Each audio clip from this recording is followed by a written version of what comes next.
What is up? This is the Draft Ranking Show. I'm Cody Carpentier, joined as always by the main man, Matty Kiwoom. What's going on, brother? How we doing? Big Just, week. big. I mean, it's a big time of year, man. I mean, we got the holidays, we got the playoff picture in the NFL, we got the college football playoff about to kick off, and we are just now. I mean, we're almost a month out from the Senior Bowl, so we are cooking with gas, as they say. Cooking with gas, and today we're going to be focused on the New England Patriots. We took a 10-day break off. Last week we were going to jump into some stuff, but it's kind of a weird period for us. We're getting ramped up. We're ready. But we talked about the Bears and the Broncos, right? The Bears and Broncos sit near the top or at the top of their divisions or conferences. Bears top of the division, Broncos top of the NFL right now at 12-2. But there's a team right behind them that in New England has made a complete 180 from a year ago, and that Jared Mayo experiment. We're going to talk about it all day, but I just want to get one thought out here. And we jumped on here to record, and I'm going to ask you this question because when I brought it up, I said, I'm going to talk about this at the opening. You said, kind of what happened this morning. And I just want to get your thoughts on this because I know you know these names, but we're 2.5 weeks until the transfer portal opens, and some massive names have just started to toss their hats into the transfer portal, right? DJ Lagway, quarterback at Florida, loses his coach, Billy Napier. He's now entering the portal. Dylan Raiola, who got hurt in Nebraska this year, he's entered the portal. He was a legacy guy at Nebraska. His uncle was there. His dad went there. Aiden Childs, the quarterback at Michigan State, who people thought was going to take a step up last year, was playing with Nick Marsh. His coach gets fired. He's now in the portal for the second time from Oregon State. Brennan Sorsby, who I thought was, probably could declare for the draft this year. I think he'd be a solid shoo-in to be a top 3-round guy out of Cincinnati. He's now entered the portal, and we had the general manager from Texas Tech retweeting that this guy has entered the portal, just like not even hiding it. And we had Sam Leavitt last week from Arizona State, I reported on it. Nobody really runs with my report because I'm not a Pete Thamel, but I had a source that told me that he was trying to get $4 million, $4.5 million from Arizona State, and they don't got it. They don't got the money to keep Sam Leavitt. And there was a big rub there between him and Kennedy Dillingham. But I was asked these are all power programs. I didn't name one non-power. I mean, technically Cincinnati's a power program because they're in the Power 4, Big 12. But those are all quarterbacks well-known in power conferences that have entered the portal. What kind of comes to your mind when you hear all that? Are we going to see the end of high-end high school recruiting? Like, will we just have the guys who are good at it, the Ryan Days, just pick off the 5-star quarterbacks and is everyone just going to start allocating their resources, their time, and their management system to just get the quarterbacks in the transfer portal? Because every year the guys are out there, right? And now this year it seems to be like a super year is kind of conjuring up, but that kind of feels like the new norm, right? It feels like every year we'll be mocking quarterbacks to potentially be top 45, top 50 picks in our way too early mocks. They don't have the stellar year that we were maybe projecting or hoping or could see happening. And they just go back. They transfer. They go to another school. It seems like Miami, that apparatus is set. That'll be one of the top transfer options for quarterbacks every single year. And then you just factor in a coaching carousel that was pretty big time in terms of the news and the ripples that it made this year. But we're gonna have a coaching carousel every single year. To what degree we'll see it each year. So we're gonna start seeing these quarterbacks just dipping their toes into a school, trying out a program. I don't have much success. Let's go on to the next one. The money's flowing. They can do it, and it's just kind of going to be the new norm. For every Julian Sand, you're going to get 10 Sam Levitts or John Mateers or whoever it is every given year. It's interesting because, when there's a couple of names like from Harvard and Old Dominion, like Jaden Craig from Harvard and Colton Joseph from Old Dominion, who are like, that came out last week, and I was like, those are going to be the best quarterbacks in the portal. Yeah, right. So people were tweeting about Jaden Craig's going to be the best quarterback in the portal from Harvard, and all of a sudden it's like, well, here's the thing: all these names we just listed, Raiola, Lagway, and Childs, high-end recruits coming out of high school, like you just mentioned. Yeah. But even when you bring them up in conversation with people, they're like, yeah, but Legway can't stay healthy. There's potential there. Childs hasn't taken the step forward. Raiola, he's following Patrick Mahomes so closely that he actually got hurt before Patrick Mahomes got hurt. I saw that joke on Twitter. I was like, all right, well, I have to bring that up. Isaac Wilson, Zach Wilson's little brother, left Utah. Like, there's a lot of guys that just good quarterback players as well. Good quarterback players, good players as well, I should say. But yeah, I think it'll be interesting to see kind of what this thing unfolds with. If you go back to last year, some of the notable names in the college football playoff right now, Fernando Mendoza left Cal to go to Indiana. Mm-hmm. John Mateer left Washington State to go to Oklahoma. Carson Beck left Georgia to go to Miami. Those are just like the main notable names, not to mention, Jackson Darnold, who was a former 5-star, left Oklahoma to go to Auburn. We had Miller Moss.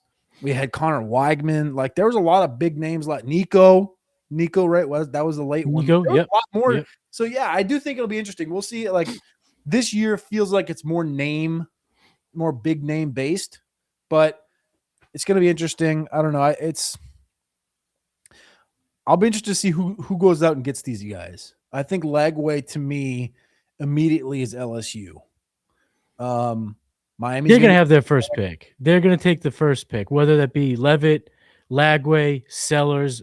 Sellers is back. Sellers is back. I don't know if you saw it. No, I did not see that. Okay. That was on Saturday night. He said he was signing a 1-year deal with South Carolina. All right. So, okay. I don't know. Okay. I was hoping to see him maybe go to a better developer of a quarterback program per se, but okay. Let's have this conversation really quickly though, because so this is not what the show was meant to be circled around. We're talking about the Patriots today, but I'll timestamp it. So you guys, if you want to watch the Patriots only, you can fast forward to it. But the Sellers thing you and I talked about on another show, right? And the idea that going to like a Miami or something would probably help him, but it never made sense. Like I reacted kind of in like, I was kind of pissed on Saturday because this came out, I think on Saturday at like noon or 1:00, and every single analyst says, wow, I definitely thought he should have came back. Choosing South Carolina, though, that's definitely a choice. And I'm like, well, here's this. Ready? Number one, he grew up 1 hour from Columbia. Number two, his brother is on the team. Number three, South Carolina addressed offensive coordinator, offensive line coach, running back coach. Yeah. All four of their top leading receivers are back. They signed the number one interior offensive lineman in the history of their program, the number one offensive lineman in the country, interior. Stewart's back on the edge. They got Harbor back on the outside. Like Kendall Briles, they hired as their OC, which is like, he hasn't been notoriously like an NFL quarterback developer, but the names that he's had in college, like he was a run game coordinator when RG3 was at Baylor. Like he had Bryce Petty, a 4,000-yard season at Baylor. Derek King had his best season ever at Houston with Briles. KJ Jefferson rushed for 1,300 yards in 2 seasons at Arkansas and had 60 touchdowns in those 2 seasons. Like Josh Hoover at TCU the last couple of years. People remember when they were raving about Josh Hoover at TCU against like Carolina early this year? Yep. Like that was Briles. So I think that more likely than not, this is going to allow Sellers to have his best season he's ever had. It's going to be a different system. I think it's only going to help him develop, maybe not to the highest extent, but he was never going to be, he was never going to develop into this. I don't know what the word would be to use here. Like he was never going to develop into the ceiling for Sellers strikes me more as like a Lamar in the NFL. Like he was never going to be Lamar in college. Right. He was never going to run for 1,500-1,600 yards in a year. But the idea that he could develop into what Lamar is in the NFL, which is a run threat, but a competent passer.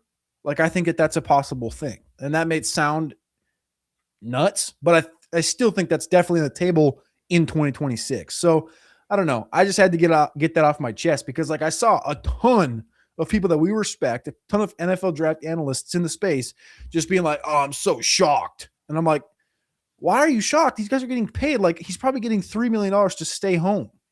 His mom can watch him play. Like, kudos to you you have been kind of banging the South Carolina Sellers drum, whether it be, he stays there until he gets drafted this year or stays another year because of all the factors you mentioned. I think for me personally, it's not so much that they can't get more out of him. You named all those quarterbacks. None of them translate to the NFL. And I think the hope was Sellers could improve through one of these QB guru types because someone is getting Lane Kiffin, and what Lane Kiffin Yep. does is put kids in the NFL at that position. Yep. Dart, maybe Chambliss this year. It's and throughout looking throughout the career of Lane Kiffin, he's just Even putting Corral. quarterbacks in. Right, Corral a couple years ago. I mean, that was massive to get him drafted in the third round. To get him an opportunity to be in the NFL seemed like absolutely insanity just a year before that happened. So I think just with those openings being, as glaring as they are with the Lane Kiffin, with some of these premier, I mean, hell, Matt Campbell at PSU, is he going to want a new quarterback over there? Because, and he's put, Brock Purdy, Matt Campbell is responsible for Brock Purdy, if I'm not mistaken, right? Yep. He was around there, and Rocco Beck. I mean, we have these quarterbacks that we tend to, give credit to at Iowa State. So there's these QB friendly coaches in the college landscape, and I think that for me, it's just like I would have loved to have seen Sellers go to one of these. Not that he can't get better, not that he can't have his best season. It's just that I think now we are trying to get away from the athletes at quarterback. I think we have just seen that not go well enough, that we want to see a little bit more polish. We want the quarterback after they leave the Kevin O'Connell School of Quarterbacking, and it seemed like there was an opportunity for Lenore Sellers to have that at the college level. Go through the Lane Kiffin program, go through the program that gets these quarterbacks ready. And now that he's not, it's like that's just gonna. And at the end of the day, I'll talk about myself, but I'm sure there's going to be a lot of people in the industry that hear this and go, he ain't wrong. It's going to make our scouting evaluation of Sellers tougher next year because we aren't going to have the benefit of doubt going, well, we could check off the Lane Kiffin development.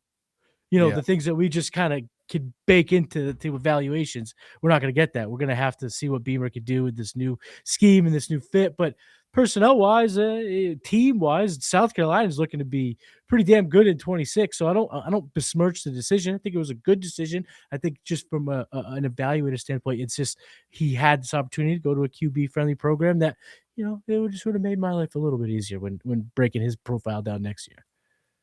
I'll just say this. I do think that going to LSU obviously would have helped him 10x. Like, I think that would have been massive for his development and growth. But for the same reason that we wanted Anthony Richardson to return to school at Florida, which we all wanted, he probably would have won the Heisman or ran after it, right?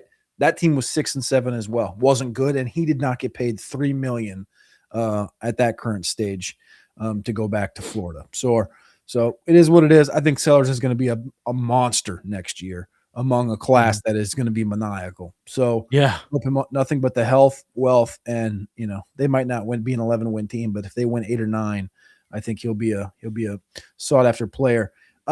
Patriots, a team that does not need a quarterback because, well, they got one.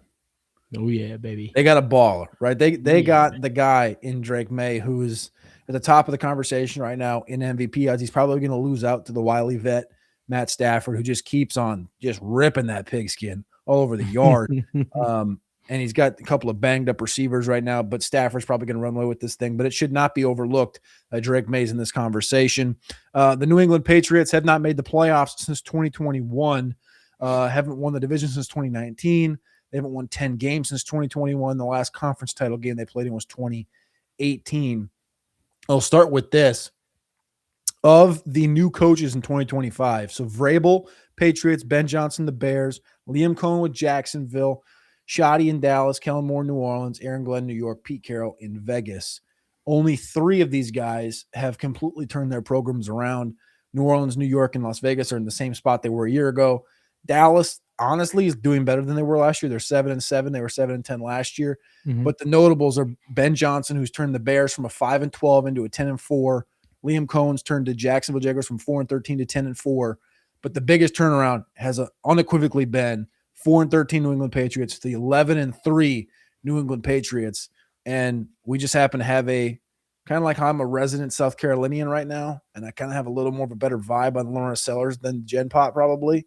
I think this guy right here to my left or right for those looking, Matty Kiwoom, has a little bit of a vibe on what is happening in New England. So we're going to talk about all of it because we've talked about a couple of teams so far. We're going to continue to.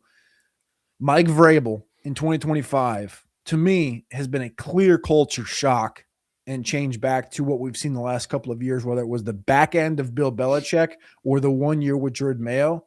It feels like just an entirely different organism.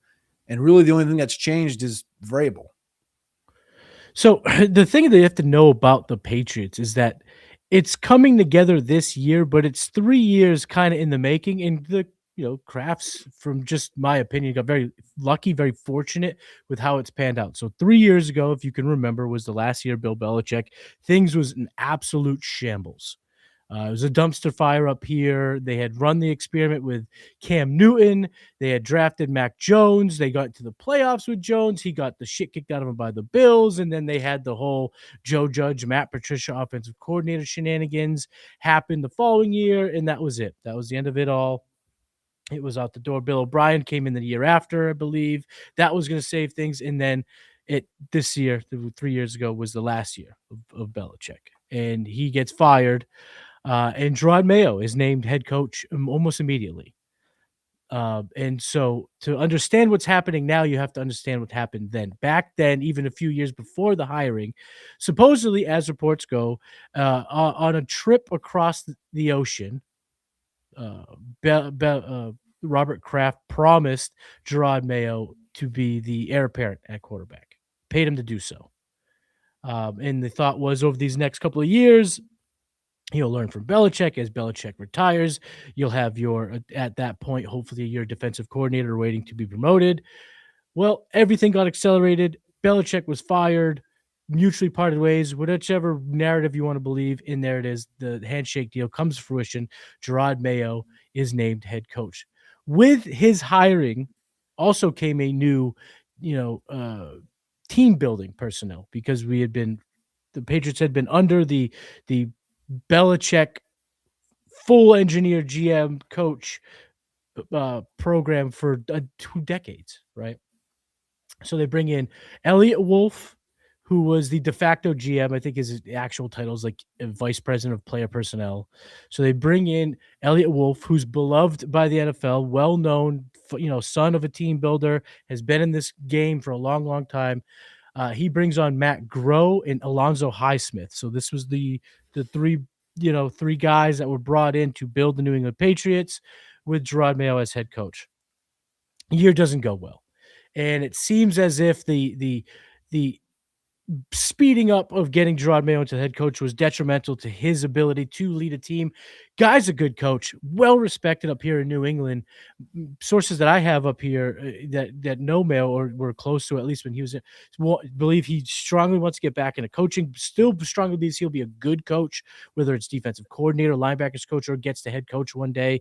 He is a good coach. It was just way too early in his his development as a head coach. He hadn't even been given the full reins to the defense. He was kind of sharing responsibilities with Belichick's kid. Of course, working under Belichick, you are an employee of Bill Belichick. You are not necessarily making these big decisions. So to make him the head coach was early, and it was not well received. It didn't go well, as you could expect.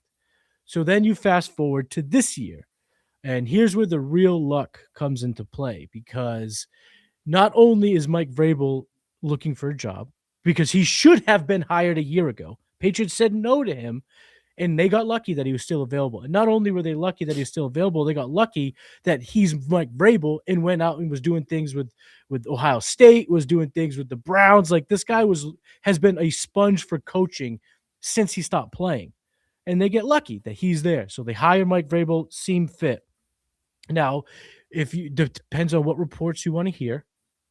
It's fine. You could kind of take it with whichever way you want to take it. But I am of the belief that the Crafts worked into the not negotiation, but into the planning that McDaniels would be the offensive coordinator, because in my opinion, from again, my sources and just reading the tea leaves, that Vrabel might not have been that wouldn't have been his first choice. But I am not trying to stir the pot. It was a fit that has worked, and I have not heard anything other than Vrabel and McDaniels have been working well together, and that clearly is working on the field. So I've heard Mhm. nothing bad from that, other than the fact that it might not have been his plan A, Vrabel's plan A. But neither here nor there. It happens. The marriage works. And not only does the marriage work, but the timing works because McDaniels now, this is all just speculation. I don't know if he's going to be testing the head coaching waters again. So now you have a offensive coordinator, maybe the best game planner of offense in the NFL, certainly the best in-game adjusting offensive coordinator in the NFL, one of the most gifted offensive minds, development minds of the quarterback position, whatever. They might have him on retainer for for the rest of his career. He's already now gone out to be a head coach 2 times over, has come back. This is his 3rd stint in New England. So it's like all of these things are lining up perfectly. And that brings us to the team builder, because if you can recall, Mike Vrabel supposedly wasn't the easiest to work with, whether it's because of him or the nerds up front, whatever, doesn't matter. But it seemed like in Tennessee he was running the show, and once they brought in Rand Carthen to run the show, that's when friction happened. The trade of AJ Brown, the evolution of the relationship, and then eventually the firing of Mike Vrabel, and now the firing of Ron Carthen. Also, he's not there. So there was some speculation that Vrabel will be brought in to run the show, but then what about these 3 guys? Highsmith, Groh, Wolf. They're all still here. And at the time of the hiring, the expectation was, well, you don't fire the guys who put the draft plan in place, the free agent plan in place. You don't fire them until after, because you need to use their plan or else you have no plan. Yep. Right. Well, they're still here to this minute, to this time in human existence. They are still running the New England Patriot front office. And I believe, again, this is just my gut feeling, is that they found a way to have it work, that there is a collaborative effort from Wolf to Grow to Highsmith to we'll call it, for lack of a better term, the Vrabel faction, which is Mike Vrabel, the head coach, Ryan Cowden, VP of player personnel, and maybe AJ Highsmith, who's the college or director of pro scouting. That might be more of a Vrabel guy. He was brought in under Vrabel, so he might be. But it seems to be working, and here's why, in my belief, it's working and could continue to work, is that when Elliot Wolf was brought in with his guys, he was tasked to rebuild the team, bring the team back to prominence, and they haven't strayed off of that plan, even with Mike Vrabel.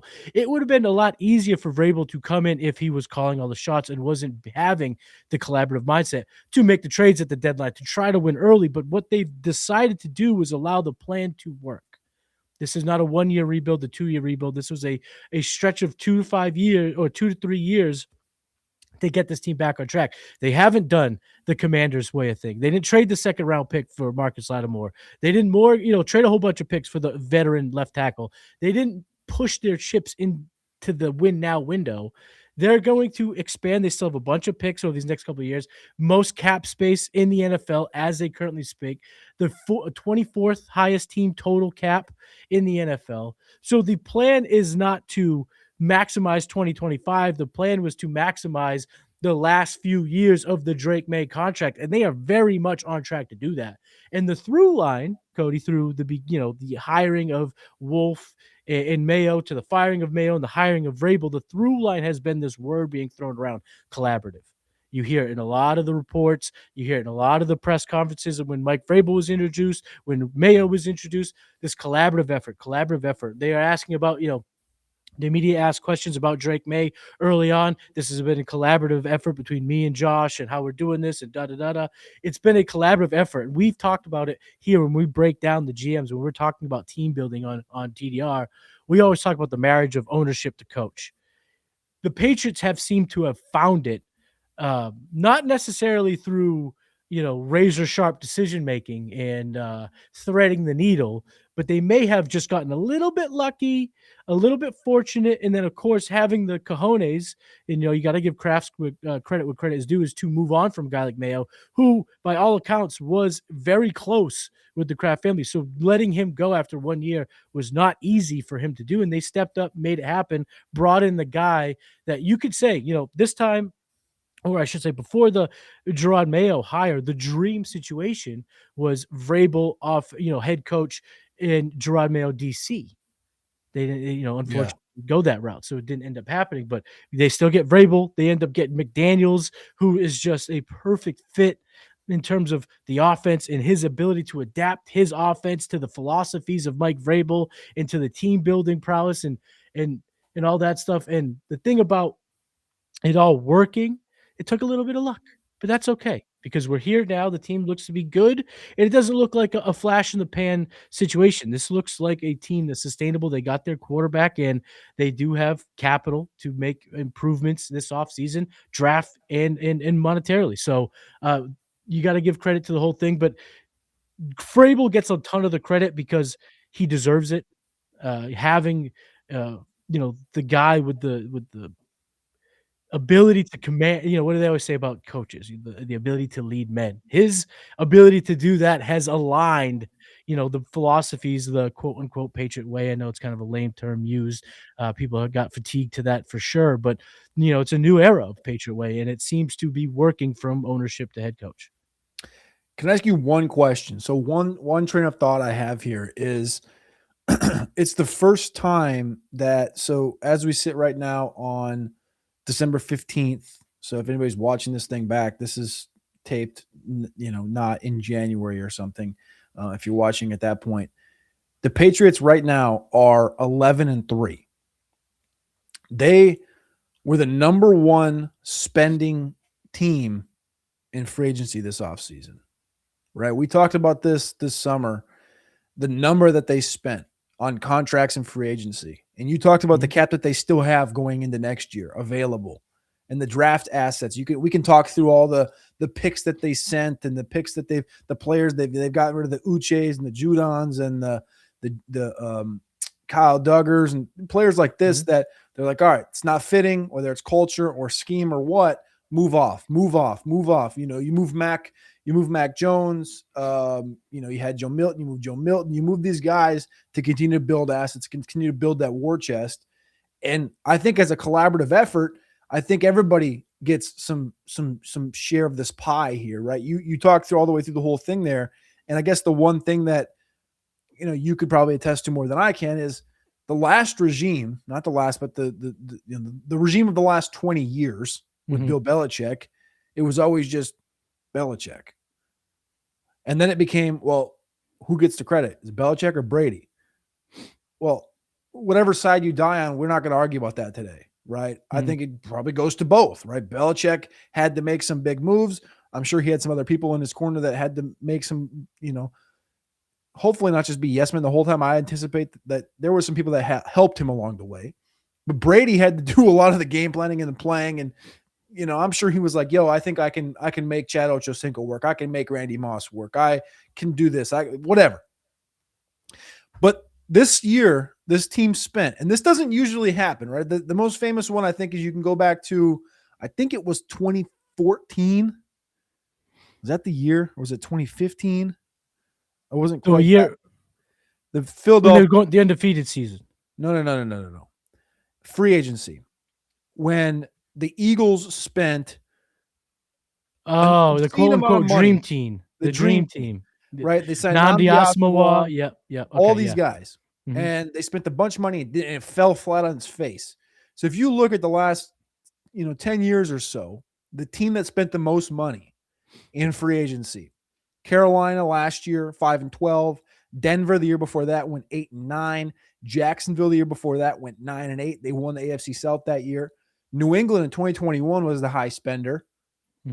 They were in the wild card at 10-7. Miami was 10-6 the year before that.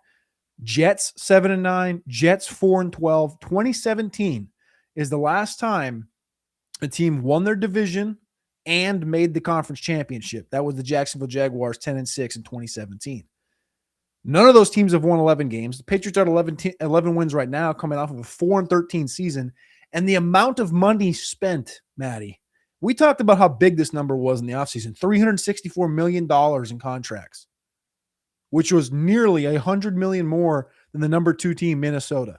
Minnesota spent $269 million. If you take the number 2 team, Minnesota, and the number 16 team in the Rams, who's just coincidentally sit at the top of the NFC right now, they combine for $363.8 million in contracts, which is still less than how much the New England Patriots spent. And you connect that, or I should say, you connect the free agency success that has worked. Like you can, I mean, we can talk to the whole, whether it's Milton Williams or Stephon Diggs or Morgan Moses or Mac Hollins and his bare feet. Like you can just, this whole list of players that, yeah, maybe they're not superstars, a couple of them, yes, but you combine that with the success of this draft class. And Will Campbell's been out, the last 2 weeks? Travion Henderson, who I got to say, Vrabel, like, look what happened. You almost beat Buffalo. You should have beat Buffalo yesterday. For sure. You beat him earlier this year. You have James Cook, dog. You always had him on your roster. You just had to use him.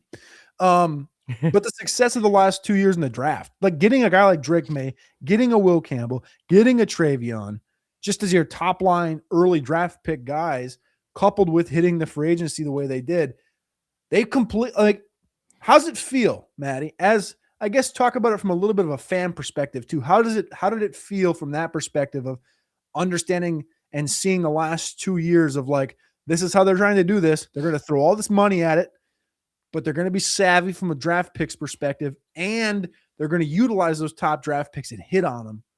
And from like a fan perspective, like 4-13 last year, we talked about it every single week, the pain that comes with that. I've lived it every other year of my life with the Vikings. They're in that 3-14 to 7-10 range. So I deal with it on the regular, but you're not used to that. So what was it from that perspective that you like? Did you trust it the whole time?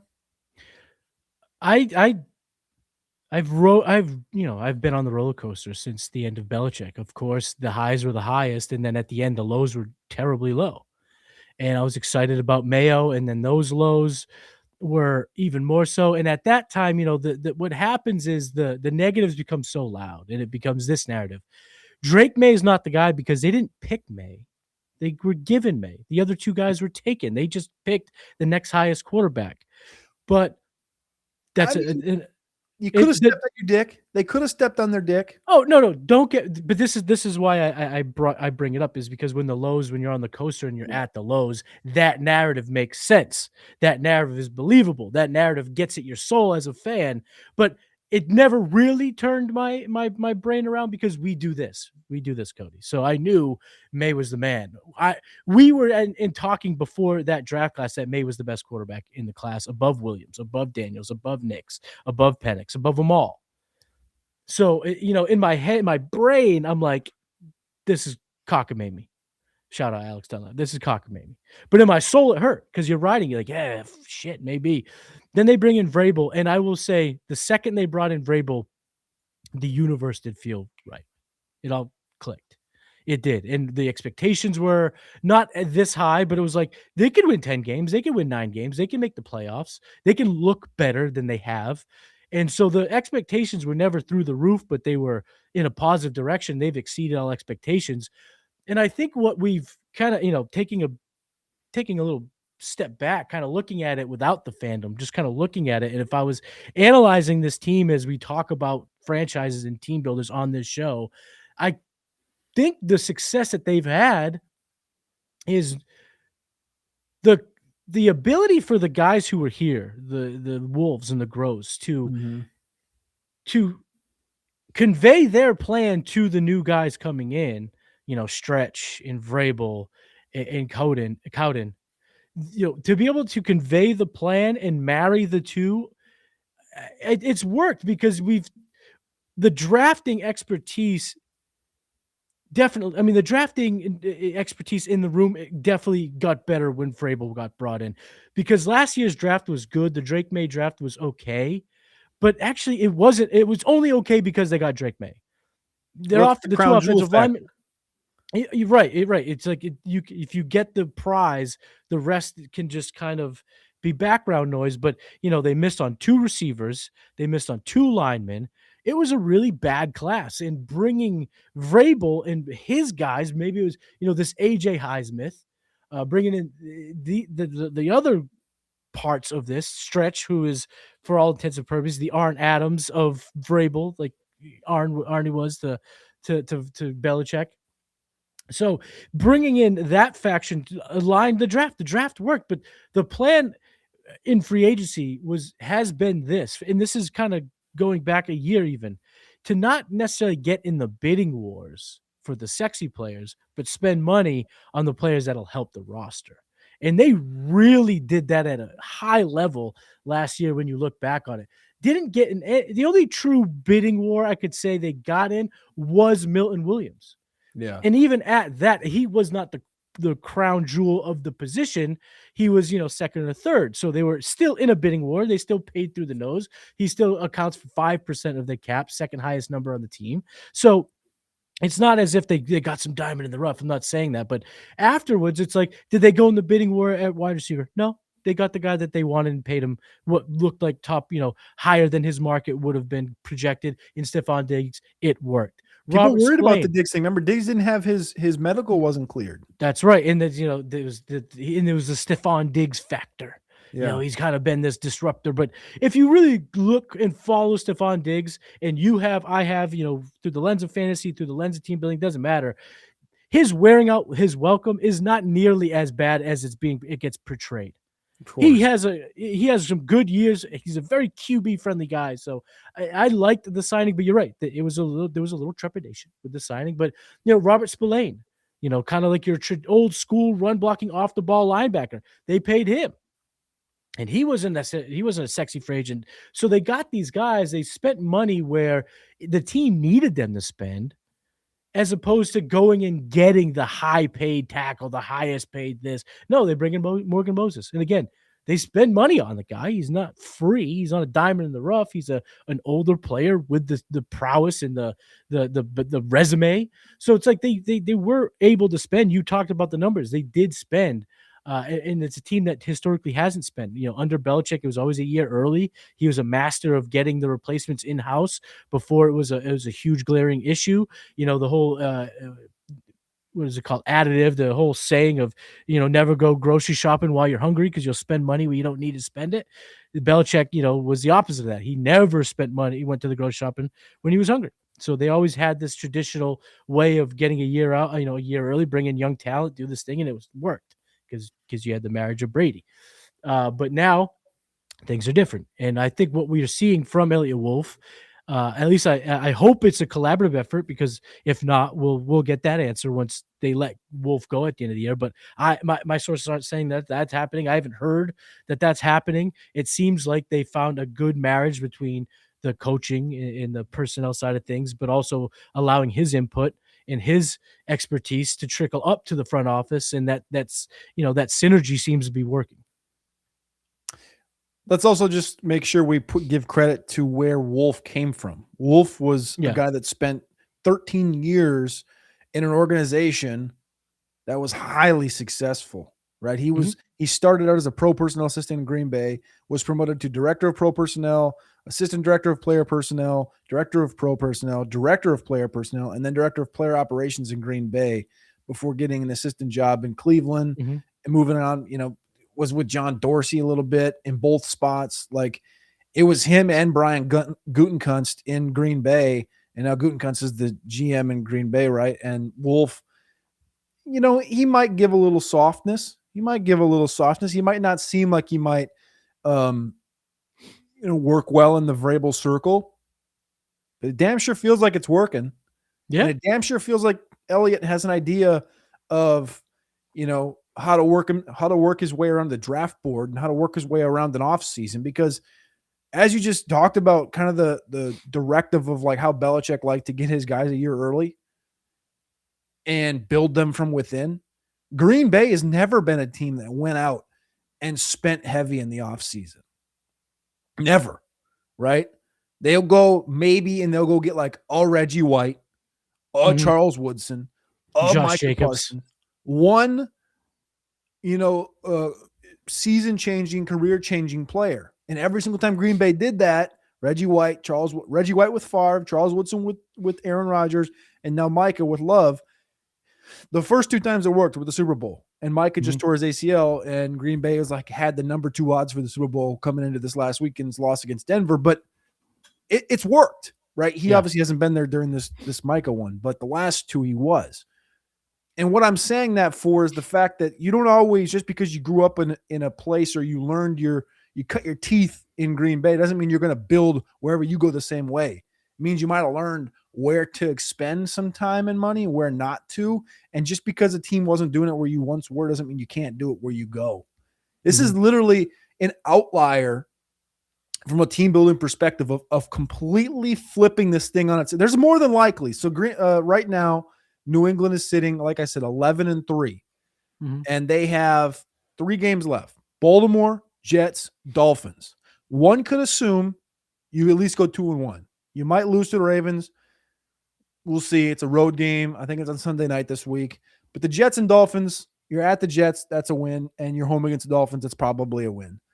13-4 after a 4-13 season last year, completely flipping the season 365 days on its head. Mhm. And I think there's a lot of credit has to go to Vrabel and just establishing that culture in less than 365 days, in like 120 days, Yeah. right during the offseason. And Wolf being prepared to attack the free agency like they did, and having the success in the last 2 drafts, even without Vrabel there last year. It's a complete anomaly. And I think it is something that can long last in New England. Just like we've seen from Green Bay for the last 25, 30 years, New England had a small hiccup. Belichick aged out, and they made one misstep. And that misstep was hiring Gerard Mayo. And I think if they don't, and they hire Vrabel, we're a year ahead, and this team might be in even a little bit better spot than they are right now, which as a New England fan, you got to be ecstatic about. And if you're the Mhm. NFL, you got to be scared as shit. Yeah, baby. What they've done is they've used their luck and good fortune, and they've cashed in on it. And you could poo-poo luck, but at the end of the day, you have to be prepared to capitalize, to create the luck, if you will. And they were. You got to give credit to the Patriots and their ability to let Mayo go after 1 year, realize the mistake, and keep the apparatus going forward with Vrabel instead of Mayo. And now they're put in a position where it seems like they've got the right environment to be good for years. Uh, you know, Going forward. The one thing though that they haven't been able to do, and this is pretty much through my entire life as a fan of the Patriots, they can't draft wide receivers. And this now has transcended regimes. So if Kyle Williams is good, he'd be the first. You know. Hey, I got one interesting thing. We're not just going to give it all sunshine and rainbows. It's not all sunshine and rainbows. There was one mistake. You just brought it up, and I wasn't probably going to bring it up until you brought it up. But there was a trade between the Chargers and the Patriots that happened on draft night 2024. Mm-hmm. And I can't remember offhand which direction it came, if it was the Chargers needing to come up or if it was the Patriots going down. But regardless, that's how it worked. The Patriots were at 34. The Chargers were at 37. And the Chargers came up from 37 to 34. And just that big of a spot right there. 2 spots, right? They jumped 36. They jumped 35. They got to 34. And that was the difference, Maddie, between Ladd McConkey and the combination of Polk and Baker, Mm-hmm. which have both failed for whatever reason. But that was the difference, was those 2 spots that that was the misstep I think that they made. And really, there hasn't been a lot of missteps during this whole rebuild process, but that was one of them right there. And that So would be huge. as I was coming to understand, again, this is just what I've heard, don't know if it's true, was that they wanted a receiver at the early part of the second, were even willing to get into the first. But if you recall, the chaos at the end of the first round was there. It was wild. You know, we had the Panthers trading into the round back in the round one for Leggett. Ricky Pearsall was selected in the first round when he was not projected to go that early. The Bills traded back with the Chiefs to get Worthy, so the Chiefs moved up for Worthy. There was a ton of chaos, and after all that dust settled, that the Patriots said, "You know what? We want to move back.